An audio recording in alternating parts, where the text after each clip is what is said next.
It's DSP's Top 10 Worst Gaming Moments of 2010. Number 5. Motion control focus goes horribly wrong when the Microsoft Kinect fails to work properly at launch.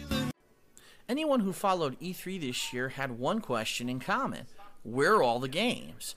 This year E3 was solely focused on technology advances, with both PlayStation and Xbox focusing on motion controls, while Nintendo were focused on their new Nintendo 3DS.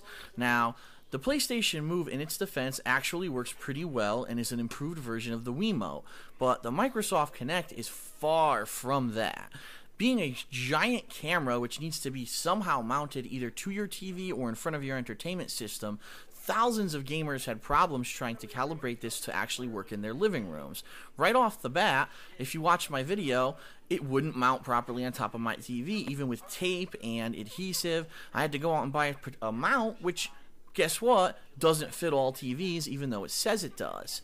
Now, also, there's problems putting this in front of your entertainment center because it says right on the box, do not put it next to a speaker or it can get damaged. In addition to just the configuration issues, the Kinect barely works for a lot of the launch titles. Some of them have major problems where the actual calibration instructions say you only need about 6 to 8 feet of room, but some games need much more than that. In addition to that, the Kinect actually has problems picking up people in dark clothing, and some of the launch titles, such as Sonic Riders, simply don't even work.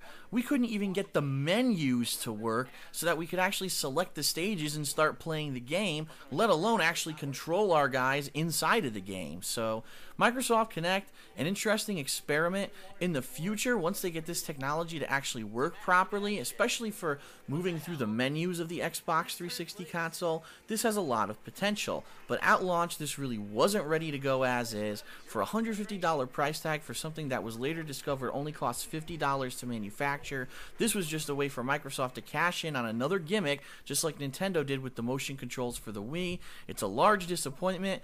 If only Microsoft had focused on games this year, maybe it would have been a little bit better, but hey, they made their dollars, because guess what? You can't even find the Kinect in stores anymore. I'm sure Microsoft made some major bank, and of course that's good news for them and bad news for the gamer. Coming up next, an odd design choice completely changes the way a game is played and leaves many gamers out in the cold.